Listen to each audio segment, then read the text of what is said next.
Hello tout le monde, j'espère que vous allez bien. Je vous retrouve aujourd'hui dans une nouvelle vidéo et aujourd'hui je vous montre comment j'ai réalisé un mini-album à partir de ma toile de Punch Needle.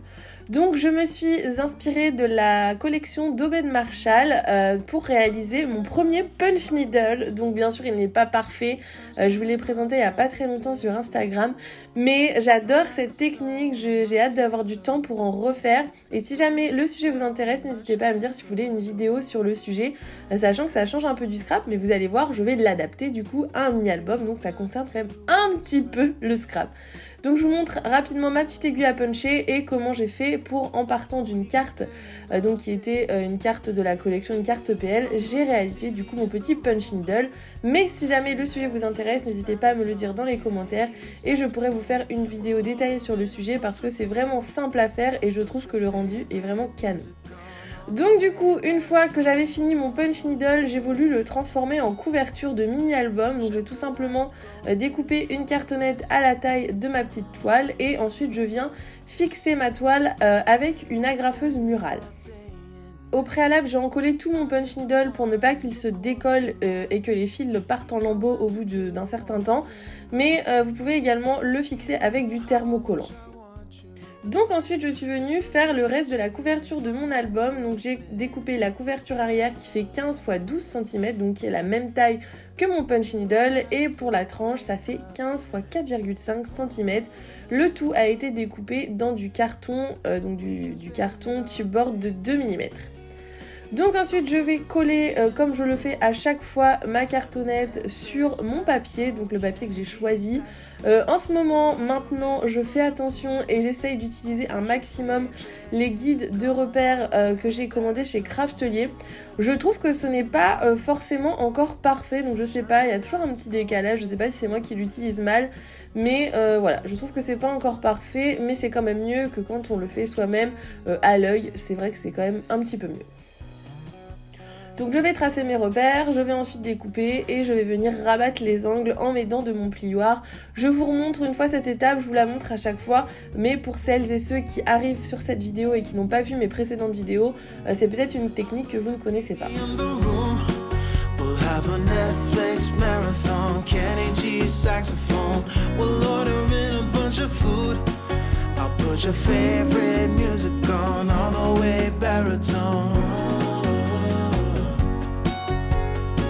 Shut the lights, go infrared.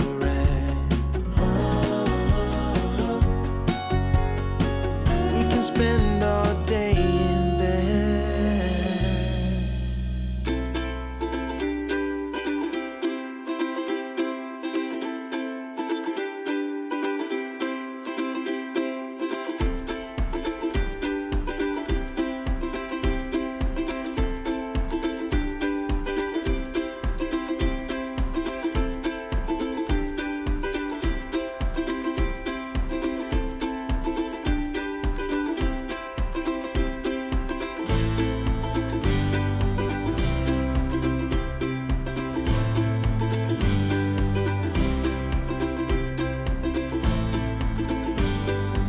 Donc du coup voilà ce que ça donne, j'ai recouvert toutes les parties extérieures pour monter ma couverture.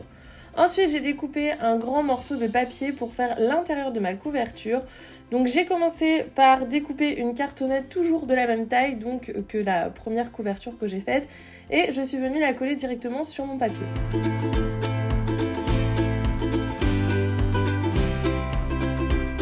Ensuite, j'ai fait la même technique pour venir rabattre les angles et en fait, cette partie de la couverture me permettra de venir coller mon punch needle dessus. Mais encore une fois, je pense que les images parlent mieux d'elles-mêmes que ce que je suis en train de vous raconter. Donc du coup, ensuite, je vais venir coller sur mon papier toutes mes parties de la couverture donc, que je viens de recouvrir. J'utilise encore une fois le repère de Craftelier et au niveau de l'espacement entre chaque morceau, j'ai laissé 0,5.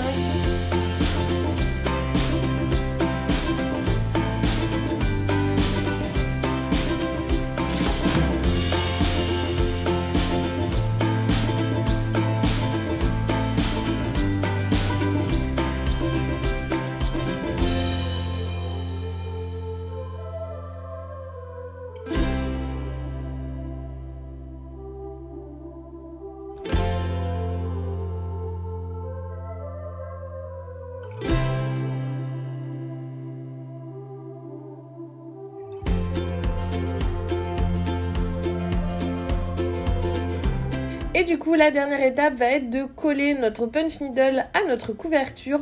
Donc j'ai essayé plusieurs colles et celle qui fonctionne le mieux, c'est la colle bloc. Donc moi, la mienne vient de chez Craftelier, mais encore une fois, vous en trouvez dans plusieurs marques. Mais cette colle fonctionne vraiment bien. J'ai pas eu besoin d'attendre très longtemps avant que ça prenne et que ça colle bien. Donc je vous la recommande franchement. Testez si vous ne l'avez jamais testé, mais elle colle énormément de matériaux. Et pour le punch needle, en tout cas, toute ma partie où il y avait encore de la toile, ça a très bien adhéré.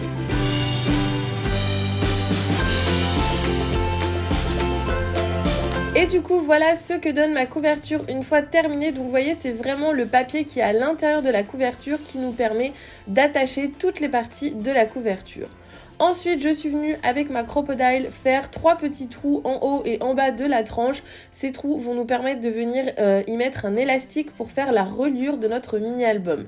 Pour que ce soit un petit peu plus propre au niveau du fini, je vais venir ajouter des petits œillets. Ça, encore une fois, vous n'êtes pas obligé de le faire si vous n'avez pas la Crop-A-Dile ou si vous n'avez pas ce genre de petits œillets.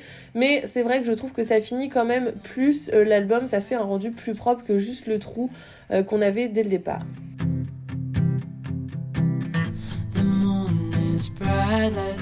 Donc comme vous voyez, ça fait très longtemps que j'avais pas utilisé ma Crop-A-Dile et j'étais en train de l'utiliser à l'envers, donc je l'ai retournée et là vous allez voir que ça fonctionne beaucoup mieux.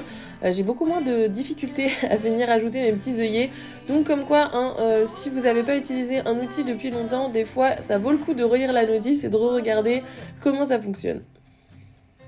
Donc du coup voilà le rendu une fois qu'on a mis nos petits œillets et comme je vous l'ai dit, on va ajouter un petit élastique pour faire une reliure de type Travelers. Alors cet élastique, je crois que je l'ai depuis très longtemps, il devait venir de chez Action, donc pour vous dire ça fait très longtemps que j'ai pas acheté de matériel de scrapbooking chez Action, mais il fait le job comme on dit et il était rose, donc je trouvais que ça faisait un petit rappel avec la couleur de la tranche. J'ai également, vous le verrez à la fin, rajouté des petites perles. J'ai renlevé mon élastique pour rajouter des perles au dernier moment parce que je trouvais ça plus sympa. Mais encore une fois, c'est vraiment juste un côté décoratif, vous n'avez pas besoin de mettre des perles pour que la reliure tienne correctement. Donc une fois que vous avez bien mis passer vos élastiques dans chaque trou, il faut bien tendre l'élastique quand même et ensuite vous n'avez plus qu'à faire un nœud et votre reliure est terminée. Donc ça peut être une reliure très simple à faire si vous débutez et que vous n'avez pas envie de vous prendre la tête et ça permet également d'ajouter pas mal de pages dans les mini-albums. Ça peut être une bonne solution si vous voulez faire un mini avec beaucoup de pages à l'intérieur. Donc pour ce mini-album, j'ai fonctionné sous forme de feuillet. Donc j'ai d'abord fait toute la déco de mon mini-album et découpé toutes mes pages. Et c'est une fois décoré à la fin que je suis venue relier le tout pour que ce soit plus simple. Donc pour attacher mes pages entre elles, donc comme vous le voyez, je les ai coupées en deux. Et je vais utiliser mon agrafeuse. Donc j'ai pris un tapis mousse, j'ai ouvert mon agrafeuse en deux. Et en fait j'ai agrafé, donc ce qui fait que l'agrafe ne va pas se fermer. C'est pour ça que j'ai mis un petit tapis mousse en dessous pour éviter d'agrafer ma table en même temps. Et une fois qu'on sera satisfait du rendu, vous n'avez plus qu'à utiliser une pince pour rabattre vos agrafes. C'est une technique très simple, si vous n'avez pas de tapis mousse, vous pouvez utiliser une gomme, vous plantez votre agrafe dans votre gomme, mais ça évite de planter l'agrafe dans la table, ce qui peut être pas mal si on veut pas abîmer son bureau. D'ailleurs, si vous voulez voir la décoration de ce mini-album en détail, n'hésitez pas à me rejoindre sur Instagram. Je vous publierai un Reels mercredi où je vous montrerai toute la déco de ce mini-album. Vous verrez que j'ai utilisé des techniques différentes de d'habitude. J'ai ajouté des petites perles, il y a toujours de la couture. Mais je vous montrerai ça sur Instagram, du coup mercredi. Donc comme vous le voyez, je suis en train de rabattre mes petites agrafes avec ma pince. C'est une pince qui sert pour faire des perles. Vous pouvez utiliser n'importe quelle pince, même une pince de bricolage, ça fonctionnera très bien.